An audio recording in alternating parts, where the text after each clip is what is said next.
Aujourd'hui, on fabrique un appareil qui permet de récupérer le cours des crypto-monnaies et de l'afficher sur ce petit écran. Magnifique!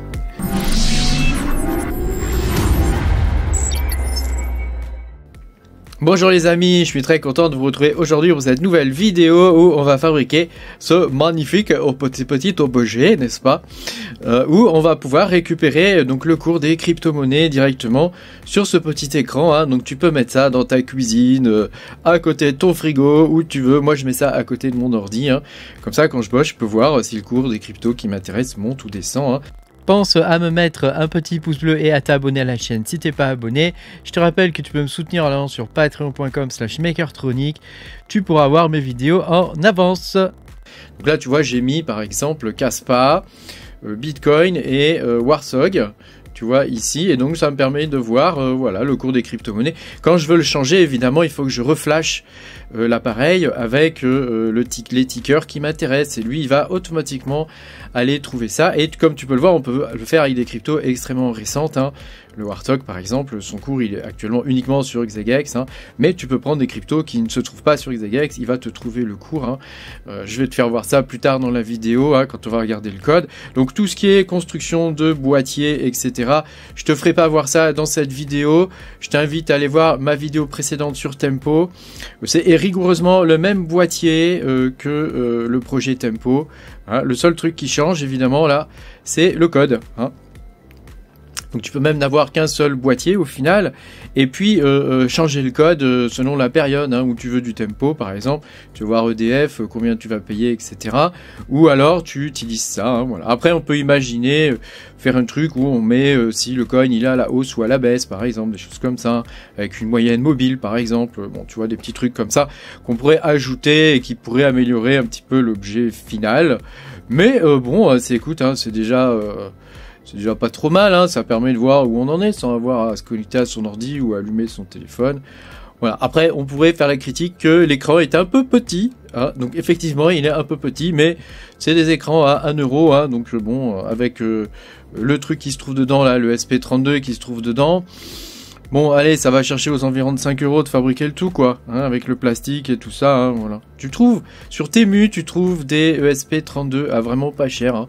Je t'invite à aller voir, hein, et pas acheter ça sur Amazon, hein, voilà. Alors, on va passer sur l'ordinateur et puis je vais te montrer le code du projet, hein. Donc là, tu peux voir, hein, que ça tout fonctionne bien. Donc là, c'est mis à jour toutes les 5 minutes, hein. Après, tu peux le régler dans le code, je te ferai voir, hein, où tu peux faire la mise à jour.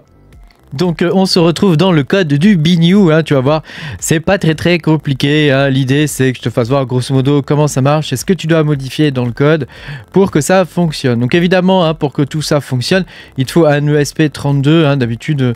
Alors moi j'utilise des S1, donc c'est les premières versions des ESP32. Tu en trouveras tout plein sur Amazon, hein. Fais attention à pas prendre de S2 ou de S3, ils sont différents.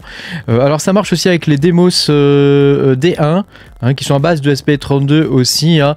Donc après c'est à toi de voir un petit peu quel type enfin quel appareil tu veux prendre, quoi, hein. Le boîtier et tout ça, évidemment je te mettrai tout ça dans la description de la vidéo, s'il faut l'imprimer avec une imprimante 3D, hein. Donc c'est pas très compliqué à faire, hein. Comme tu peux aller voir ma vidéo, je vais la mettre dans un coin là ou là, je sais pas trop, mais dans un coin je te mettrai la vignette de la vidéo pour que tu puisses aller la voir et que tu puisses imprimer le boîtier et tout ça, et puis regarder un petit peu comment est fait le montage à l'intérieur, hein, mais il n'y a rien de très compliqué.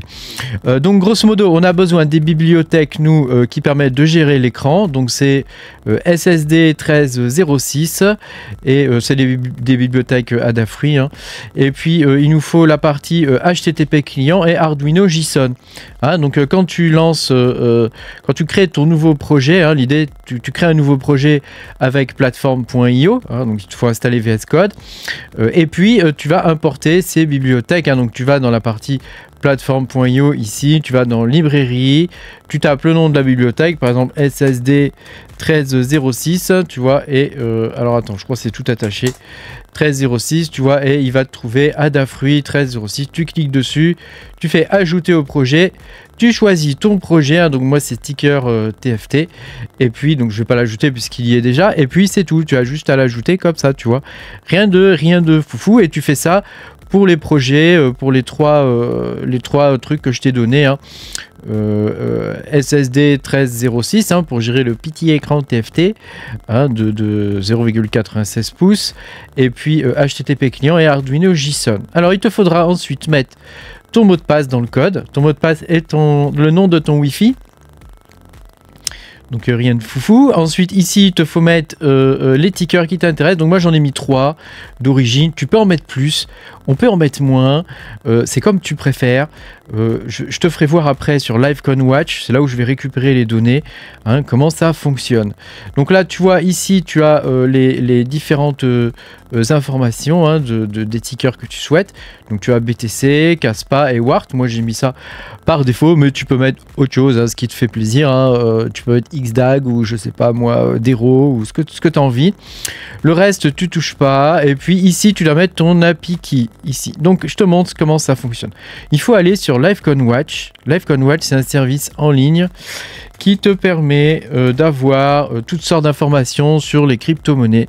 Et quand tu es dessus, tu vas donc tu dois te créer un compte hein, ou te connecter avec ton compte Google. Quand tu vas dessus, tu vas dans la section API ici et tu vois là, tu as un truc qui apparaît. Et donc ici, tu as ta clé, ton API key, tu vois, elle a déjà été utilisée 200 fois aujourd'hui presque. Hein, parce que mon truc il tourne hein. Voilà, et ici donc si tu veux tester hein, il y a toutes sortes de trucs hein, tu peux changer mon code hein. Moi j'utilise la section coin map et donc ici grosso modo j'ai mis donc là par défaut il te met ETH, BNB et BTC. Si tu cliques sur Run, tu vois il te sort toutes sortes de données. Donc moi je l'ai simplifié déjà en méta. Ici j'ai mis false. Hein, j'ai mis false, donc là quand je le lance tu vois il y a déjà beaucoup moins de données hein. Et donc nous on récupère donc le code ici, le rate c'est le prix hein. Et puis le volume, il y a aussi le volume qui serait intéressant à afficher mais l'écran est trop petit et j'ai pas la place d'afficher le volume hein. Donc voilà la commande en gros qu'on envoie avec cette partie là. Donc tu peux regarder au niveau de la documentation ici comment ça fonctionne hein. Donc là ça c'est en Java. En Go, là il te donne le programme en Go hein, pour le faire. Hein. Voilà, en Shell, en Python, en PHP, en Swift. Et évidemment, nous, ce qui nous concerne, c'est le C++. Évidemment, le C++ n'y est pas, donc je t'ai écrit le code. Comme ça, t'es tranquille. Hein. T'as rien à faire, t'as juste à copier-coller. Donc là, tu dois mettre ta clé API, hein, ici. Et puis ensuite, donc là, dans la partie Setup, on va gérer, je ne vais pas la détailler forcément, hein, mais on va gérer la connexion Wi-Fi déjà, le temps au niveau du serveur, et puis, alors c'est pas obligatoire le temps, tu peux enlever cette partie du code, et puis la partie display, hein, donc le petit écran OLED. Hein. Ensuite, dans la partie loop, hein, donc c'est la seconde partie du code, la partie loop, c'est la partie qui va se répéter tous les X temps. Hein. Donc là, alors X temps, tu peux le configurer tout au bout. Donc moi, c'est toutes les 5 minutes actuellement, mais tu peux mettre toutes les 10 minutes, etc. Le seul truc que tu dois savoir, c'est que tu dois l'exprimer en millisecondes ici. Hein. Donc après, c'est à toi de voir comment tu veux gérer ça. Hein. Voilà. Après, le code, comme tu peux le voir, il n'est pas très compliqué. Ici, on ouvre la connexion HTTP, on ajoute des headers à la connexion HTTP, donc ça veut dire que quand on va se connecter au serveur HTTP, on va le faire avec des paramètres.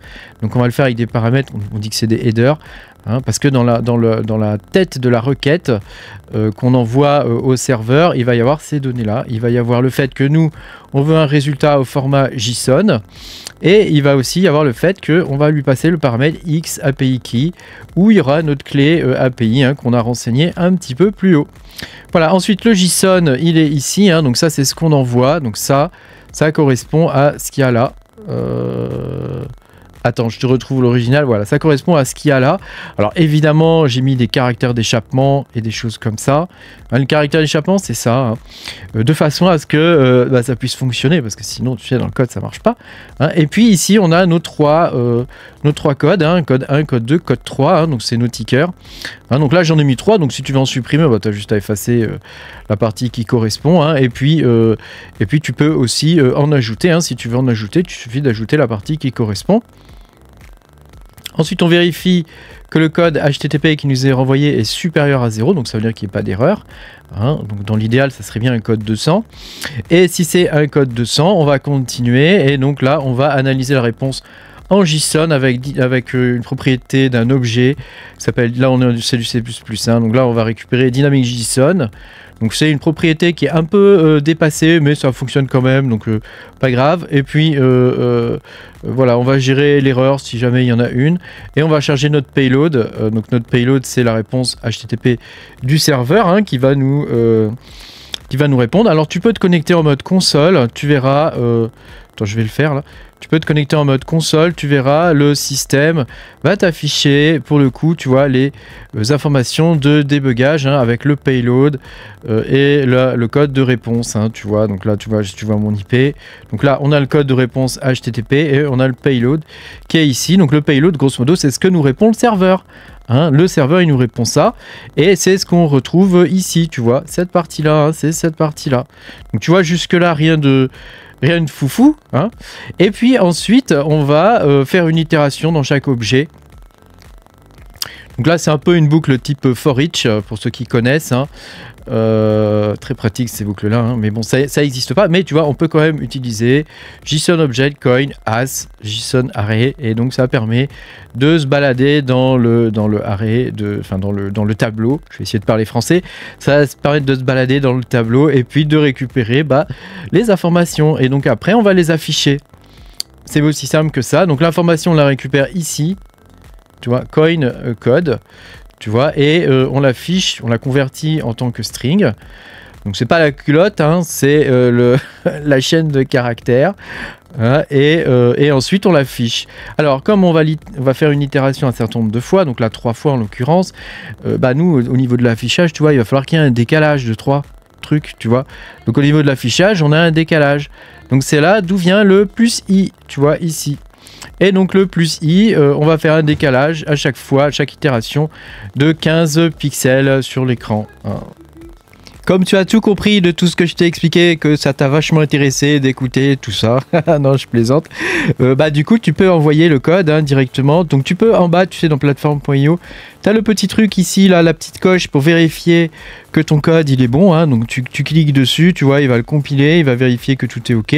Si c'est du jaune, c'est bon. Si c'est du rouge, il y a un problème, tu vois. Donc là il me dit success, ici c'est écrit success. Et ensuite tu peux l'envoyer en cliquant sur la petite flèche, hein. Donc il va l'envoyer, il va le construire et puis il va l'envoyer à ton petit ESP. Donc là je suis en train de flasher le mien, tu vois, pour le coup. Et voilà, ma foi, c'est à peu près tout ce qu'il y a à savoir là-dessus, hein. Voilà, après tu as juste à le déposer sur ton bureau quelque part où tu peux consulter, hein. Et j'espère que tu as des bons yeux quand même, parce que c'est quand même écrit un peu petit, hein, mais bon, avec des yeux un petit peu plus grands, ça devrait fonctionner, hein.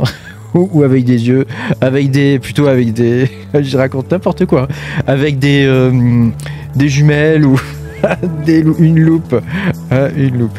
Pense à mettre un petit pouce bleu et à t'abonner à la chaîne si t'es pas abonné, et puis moi je te dis à bientôt, hein, pour de nouvelles aventures. Salut.